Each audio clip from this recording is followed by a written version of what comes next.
Bismillahirrahmanirrahim.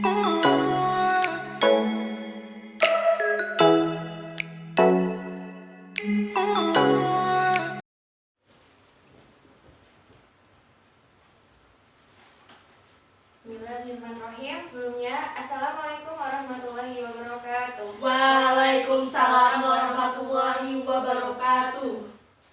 Alhamdulillah, pada kesempatan pagi hari ini kita masih bisa menjalankan pembelajaran tanpa ada halangan suatu apapun. Alhamdulillah. Sebelumnya, silahkan untuk dipimpin doa terlebih dahulu. Sebelum kelas dimulai, mari kita berdoa bersama-sama. Berdoa dimulai. Berdoa selesai. Baik, Ibu akan mengabsen kalian pada pagi hari ini sebelum memulai pembelajaran. Kira-kira ada yang tidak masuk? Tidak ada. Alhamdulillah masuk semua. Ya, berarti masuk semua. Oh, nihil. Kalau Ibu lihat ya, ada murid baru ya? Iya, saya Ibu. Iya, namanya siapa? Itu ya. Asalnya dari mana? Ponorogo. Ya, terima kasih. Berarti ini pertemuan perdana bertemu dengan saya.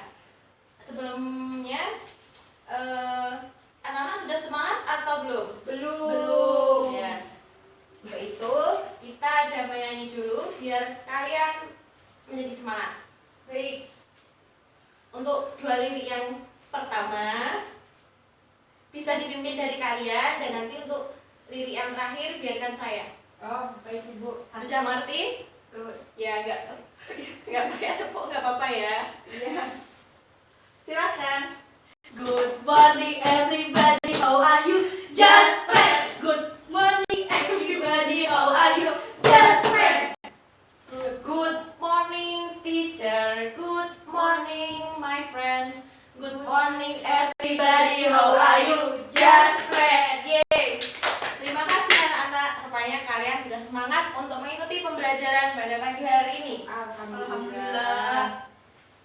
Nah, kira-kira kalian tahu tidak ini apa? Telur. Ya, ibaratkan ini telur ya, meskipun ini bukan telur.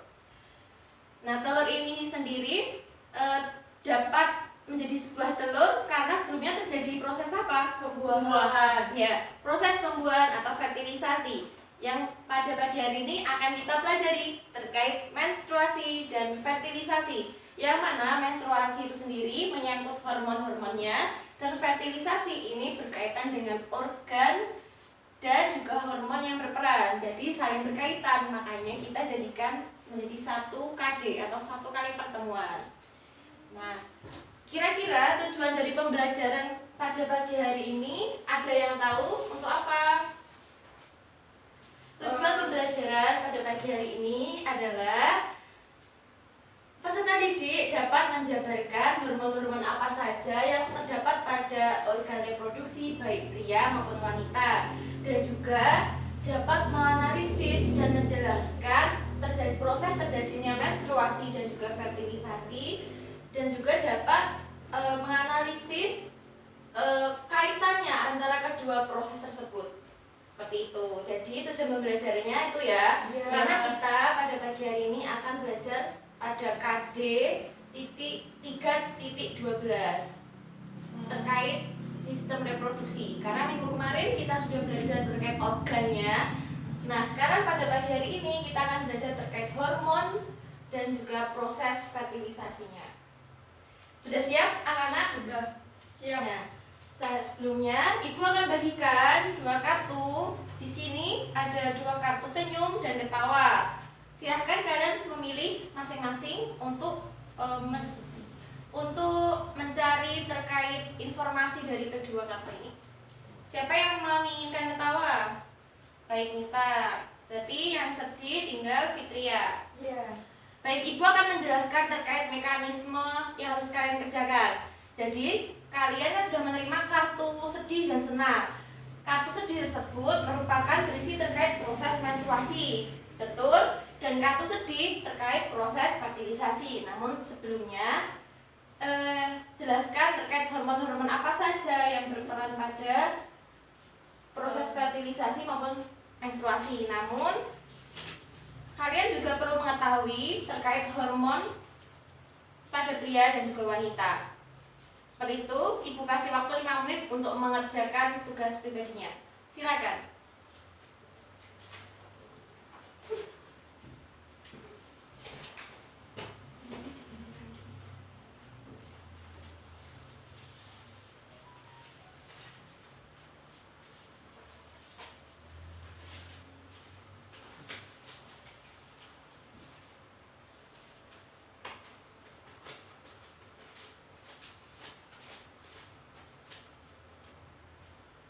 Sudah. Sudah anak-anak? Sudah. Ya. Kalau sudah, silahkan dari hormon pria dulu untuk menyampaikan pendapatnya. Siapa? Ya, silakan.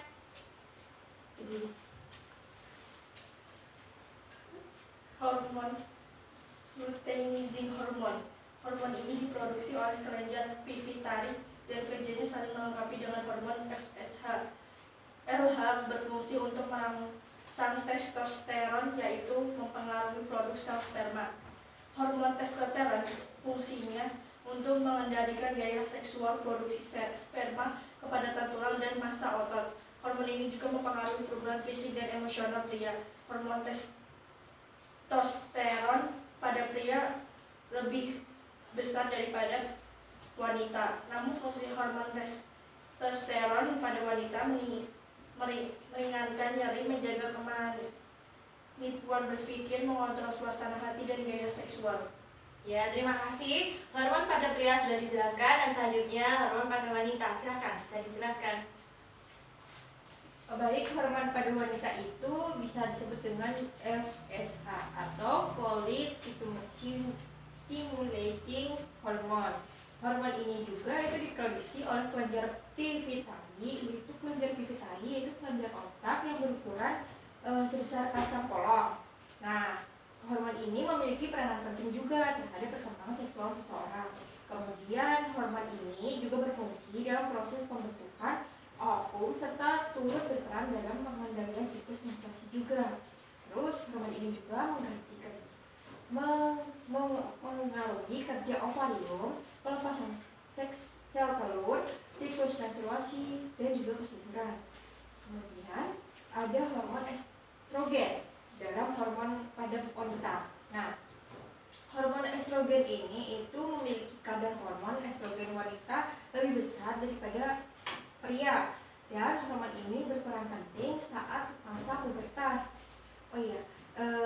Hormon estrogen juga berperan dalam mengendalikan pertumbuhan dini rahim selama siklus menstruasi dan masa awal kehamilan, mengatur proses metabolisme. Kemudian sementara pada pria, hormon ini berperan dalam mengontrol kesehatan sperma. Seperti itu. Ya, baik, terima kasih. Bisa duduk kembali. Jadi, hormon pada pria ada berapa? Ada dua. Ya, apa saja? Testosteron dan hormon luteinizing hormon. Ya. Terus, yang pada wanita ada berapa? Ada dua. Ya, apa saja? Ada FSH atau folate stimulating hormone dan hormon estrogen. Ya, ada FSH dan hormon estrogen, sedangkan pada pria ada LH dan progesteron. Baik, untuk meningkatkan pemahaman kalian terkait hormon dan sistem menstruasi dan juga fertilisasi, kita akan menyimak pada video selanjutnya. Jadi kalian sudah paham ya terkait hormon pada pria dan juga wanita. Selanjutnya Ibu akan memutarkan video terkait proses menstruasi dan juga fertilisasi.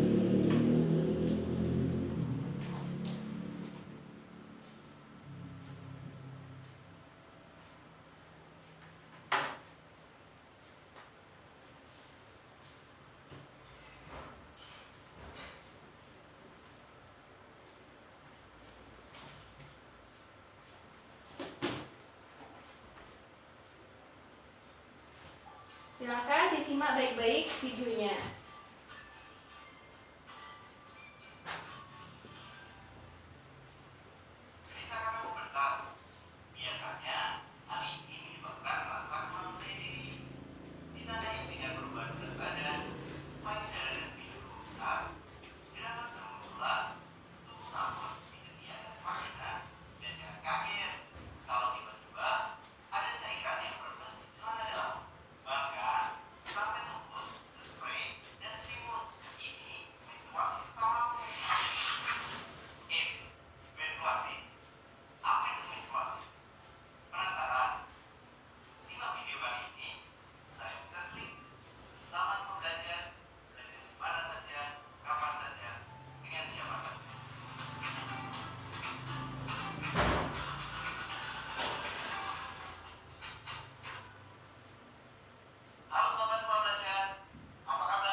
tidak terjadi fertilisasi. Hormon estrogen. Selanjutnya, hormon apakah yang mempengaruhi proses ovulasi? Yes, hormon LH.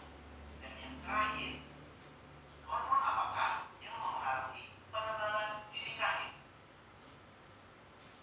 Oke, hormon progesteron. Nah, kalian sudah mempelajari terkait proses menstruasi dan juga fertilisasi. Untuk selanjutnya, sebagai proyek dalam berpikir kritis kalian dan juga melatih kemandirian kalian, Ibu ada 2 gambar. Kira-kira siapa yang mau milih kanan, siapa yang mau milih kiri? Ada kanan. Yang ini, yang senyum. Oke. Terus kamu berarti yang sad, yang sedih. Sebelum mengerjakan, Ibu akan menjelaskan terkait proses pengerjaannya. Jadi di balik gambar ini ada kumpulan pertanyaan-pertanyaan hot untuk kalian jawab, dan nanti kalian akan mempresentasikannya ke depan. Seberapa paham kalian terkait materi yang sudah Ibu putarkan dari video. Di sini ada soal, silahkan nanti dijawab dan dipresentasikan, serta di papan tulis juga sudah ada medianya. Silahkan dikaitkan dan dijelaskan dengan media yang sudah Ibu berikan. Itu sudah paham? Ibu kasih waktu selama 5 menit.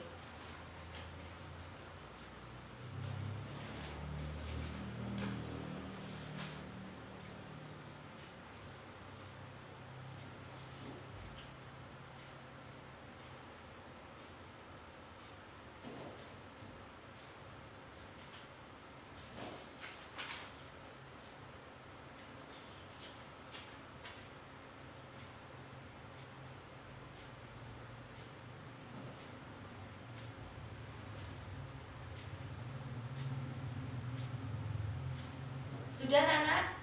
Sudah. Ya, baik. Untuk sekarang, siapa yang ingin maju duluan? Ikut tunjuk saja. Ya. Dari proses menstruasi dulu. Ya, silahkan. Bisa di depan situ ya. Saya akan menjelaskan materi-materi yang barusan dijelaskan. Ya, silahkan. Apa itu proses menstruasi? Proses menstruasi merupakan sebuah siklus yang berlangsung kurang lebih 1 bulan. Ada berapa fase menstruasi? Ada 3 fase, yaitu fase folikuler, fase ovulasi, fase luteal. Fase folikuler adalah berlangsung mulai hari pertama sampai hari ke-13. Terjadi perkembangan folikel di ovarium yang dibantu hormon FSH. Fase ovulasi, fase ini terjadi karena kenaikan hormon LH. Fase ini terjadi pada hari ke-14. Proses ovulasi ini merupakan proses Bisa dilanjutkan. pengeluaran sel telur dari folikel yang dipicu oleh LH. Sel telur akan bergerak dengan bantuan silia menuju puba falopi. Fase luteal, fase ini berlangsung dari hari ke-15 sampai hari ke-28. Hormon yang berpengaruh pada fase ini adalah hormon progesteron. Apa fungsi dari hormon progesteron? Hormon yang membantu proses penebalan dinding rahim sehingga pada dinding rahim banyak pembuluh darah. Namun karena tidak terjadi fertilisasi, maka terjadi penurunan hormon progesteron dan hormon lainnya. Berapa lama siklus menstruasi terjadi? Siklus menstruasi secara ideal terjadi selama 28 hari. Ada berapa hormon yang mempengaruhi siklus menstruasi? Ada 4. 1. Hormon FSH, 2. Hormon estrogen, 3. Hormon LH, 4. Hormon progesteron. Hormon apakah yang pertama kali aktif dalam siklus menstruasi? Yaitu hormon FSH. Hormon apakah yang mempengaruhi perubahan sekunder pada pubertas perempuan? Hormon estrogen. Hormon apakah yang mempengaruhi proses ovulasi? Yaitu hormon LH. Hormon apakah yang mempengaruhi penebalan dinding rahim? Yaitu hormon progesteron. Dan ini adalah gambar grafik level hormon pada siklus menstruasi. Ya, bisa sedikit diterangkan Jadi yang ini hormon apa gitu ya? Coba bisa diterangkan. Yang biru tanpa putus-putus itu hormon apa? Ini biru tanpa putus-putus yaitu hormon FSH. Ya, FSH itu yang apa tadi? Hormon FSH itu hormon yang mempengaruhi perubahan sekunder pada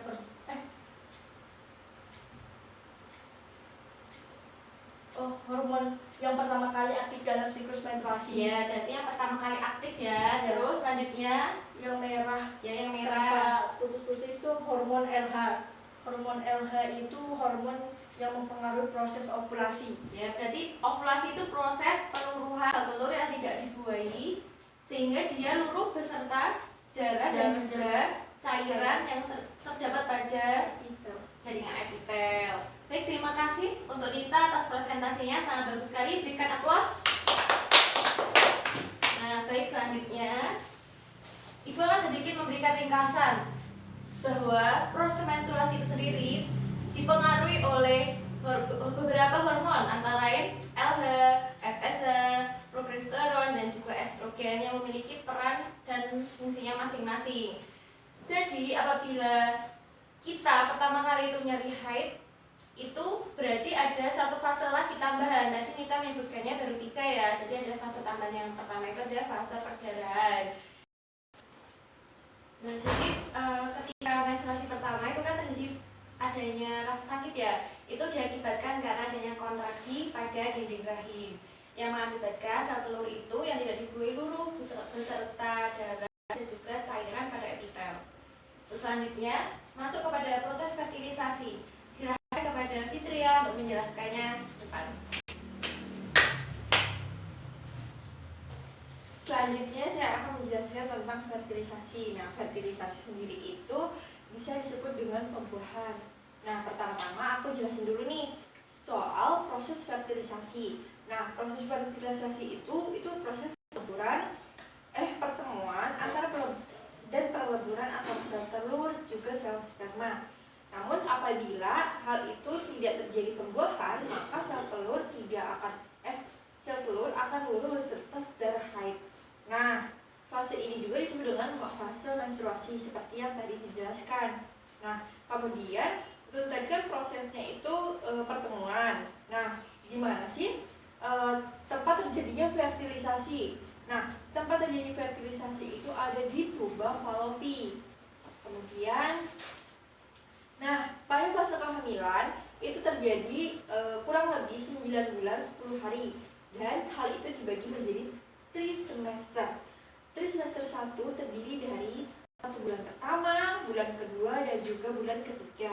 Nah, terus apa sih yang terjadi pada trimester pertama? Nah, pada trimester pertama, di bulan pertama nih, di bulan pertama itu embrio melekat pada dan membelah menjadi 3 lapisan, yang kemudian menjadi organ bentuknya seperti ikan. Nah, seperti ini nih teman-teman. Nah, itu pada bulan pertama itu seperti ini, bentuknya itu seperti ikan.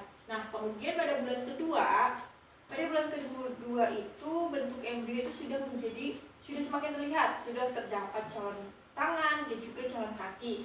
Nah, seperti ini gambarnya, seperti ini nih pada bulan kedua.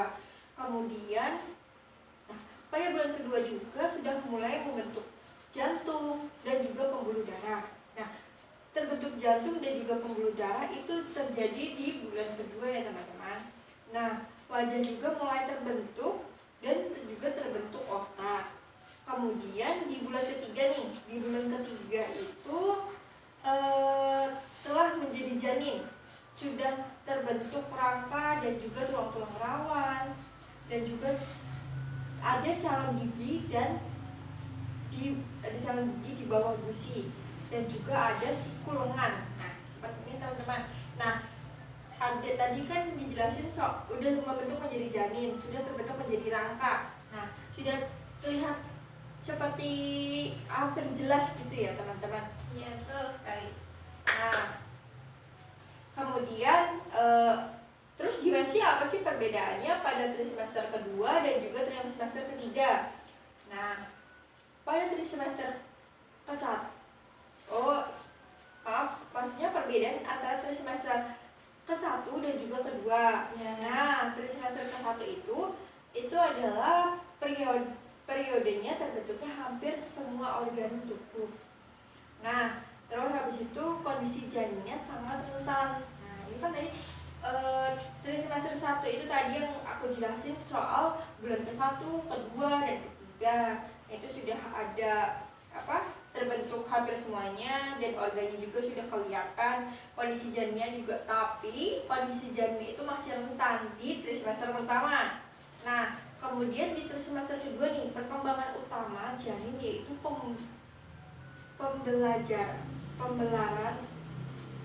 pembelayan ukuran dan perbaikan struktur lebih detail. Jadi di semester kedua ini itu adalah perkembangan ukurannya itu semakin terlihat dan semakin jelas dan semakin detail.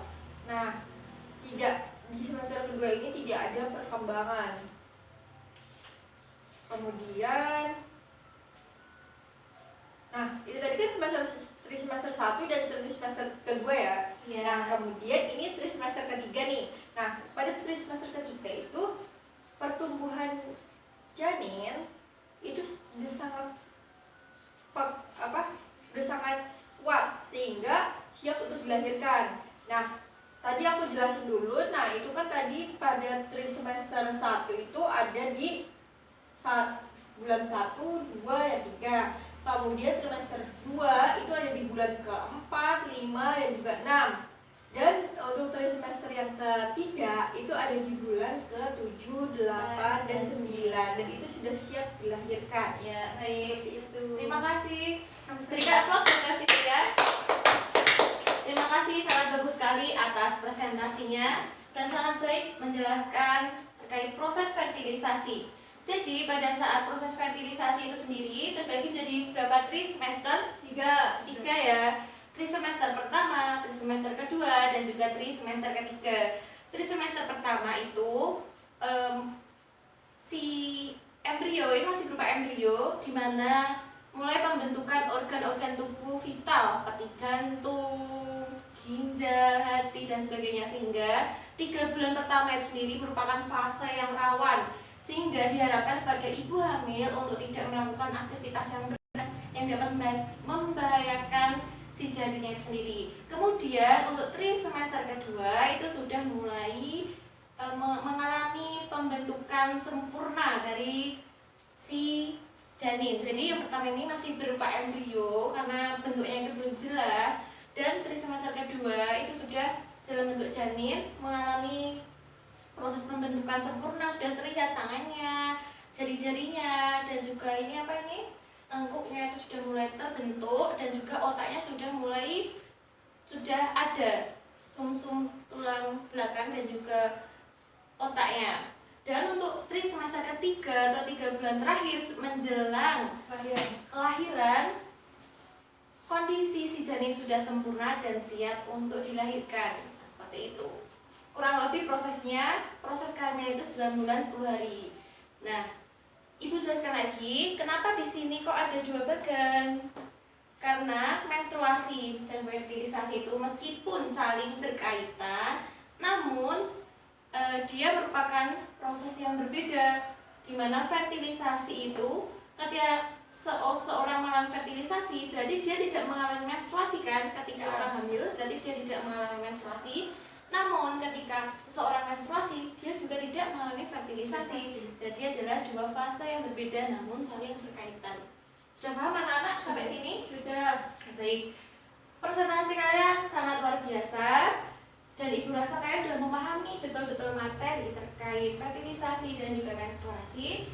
Untuk hasil pengerjaan pribadinya boleh dikumpulkan? Boleh. Ya, ini ya hasil pengerjaannya seperti ini.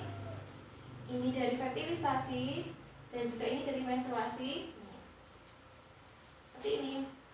Bagus, terima kasih. Untuk selanjutnya di akhir Ibu ada post test. Siapkan selembar kertas. Kita post test terlebih dahulu, baru nanti kita klarifikasi bersama-sama. Baik, Ibu. Ya. Sudah siap? Siap. Ibu kasih waktu selama 5 menit untuk soalnya. Soalnya tidak usah ditulis, tapi langsung dijawab ya. Jadi ketika saya menjelaskan soalnya, kalian langsung menjawab. Tulis nama dan juga NIM kalian. Sudah? Soal yang pertama, apa yang membedakan fase menstruasi dengan fertilisasi? Sertakan alasan secara ilmiah. Waktu pengerjaan 3 menit. Silakan.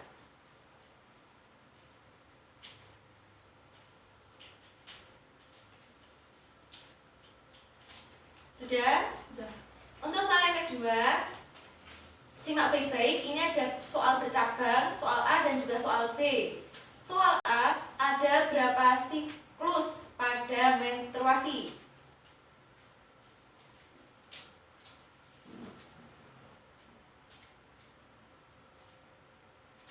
Sudah? Soal B, ada berapa trimester dalam kehamilan? Jelaskan.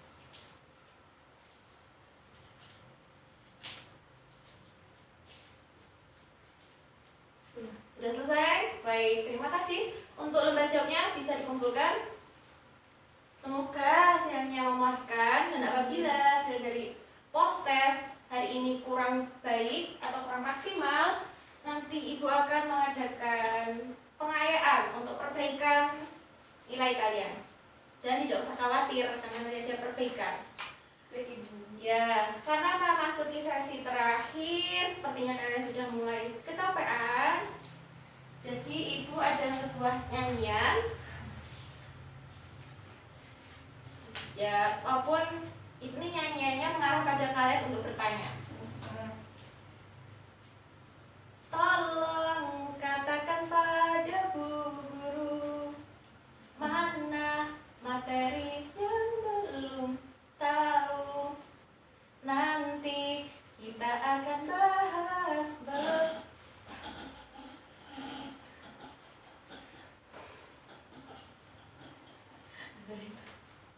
Ini nggak apa-apa.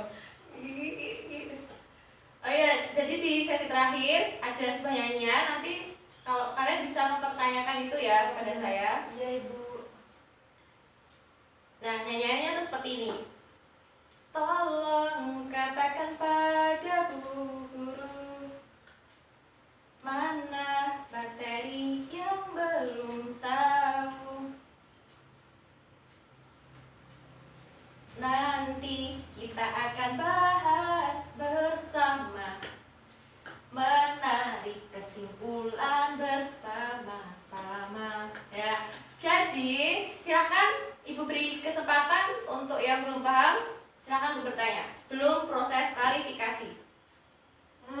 Saya, Ya, silakan. Ibu mau bertanya, tuh gimana kondisi janin pada trimester kedua?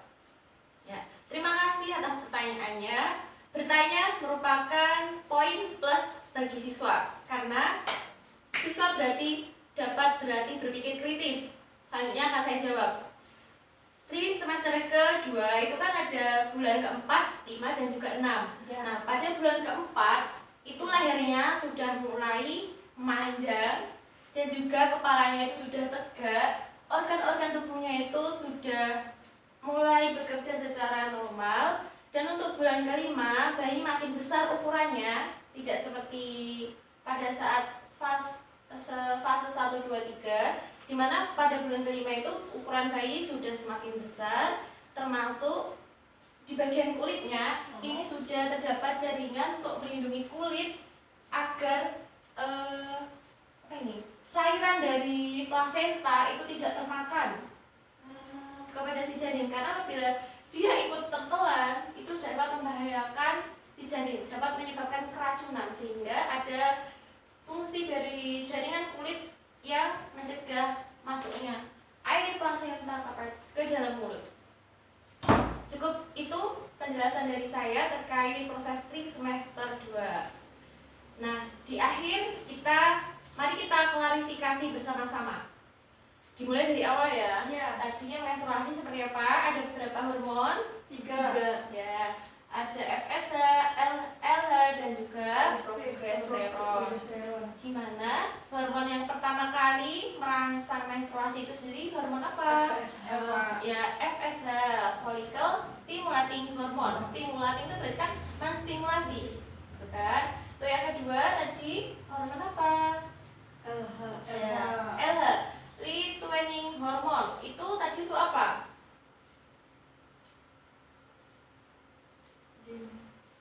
Untuk apa tadi? Ayo, masih ingat atau enggak? Untuk Luteinizing hormone atau LH. Coba ibu lihat dari pengerjaan kalian. Tadi kalian sudah bagus pada saat menjelaskan. Jadi, hormon LH itu sendiri adalah hormon pada fase ovulasi yang mana dia akan meningkat untuk meluruhkan si sel telur. Dan yang ketiga ini ada hormon apa? Progesteron. Progesteron. Seperti itu ya. Jadi dapat kita ketahui bahwa yang berperan utama pada seorang wanita itu ada hormon apa saja? FSH. Estrogen dan FSH. Kalau laki-laki progesteron dan LH. Dan untuk fertilisasi juga sama. Ada trimester. Trimester pertama itu 3 bulan pertama, trimester kedua ada 3 bulan kedua, dan trimester ketiga ada 3 bulan terakhir. I think enough untuk pembelajaran pada pagi hari ini. Saya rasa cukup. Terima kasih atas perhatian kalian. Dan untuk next meet atau di pertemuan selanjutnya, Ibu ada sebuah tugas project secara kelompok terkait materi hari ini. Project kelompoknya itu silahkan nanti kalian membentuk kelompoknya sendiri untuk membuat yang namanya shortcut terkait menstruasi dan juga fertilisasi. Jadi ada 2 bab, menstruasi dan juga fertilisasi, shortcut ya. Dan untuk tugas individunya nanti silahkan kalian meresum pembelajaran pada pagi hari ini di buku catatan. Dan untuk minggu depan resumannya Ibu akan cek dan Ibu akan masukkan kepada poin kreativitas atau poin pengamatan mandiri, seperti itu. Jadi pada pembelajaran hari ini ada poin apa saja yang dinilai? Kemandirian, critical thinking, dan juga religiusitas. Tadi kita sudah berdoa juga. Pokoknya tetap semangat dalam menjalani pembelajaran. Tidak ada sesuatu yang tidak bisa, karena semua berawal dari tidak bisa hingga menjadi terbiasa. Kalau kata pepatah, berjalanlah kamu ke segenap penjuru bumi dan perhatikanlah di mana kita itu dapat belajar dari mana saja agar kita dapat mengaitkan ilmu pengetahuan secara sains dan juga pemahaman secara spiritual agar tidak salah kaprah nantinya. Pokoknya tetap semangat. Dan sekian pembelajaran dari Ibu. Akhirnya wassalamualaikum warahmatullahi wabarakatuh. Waalaikumsalam warahmatullahi wabarakatuh.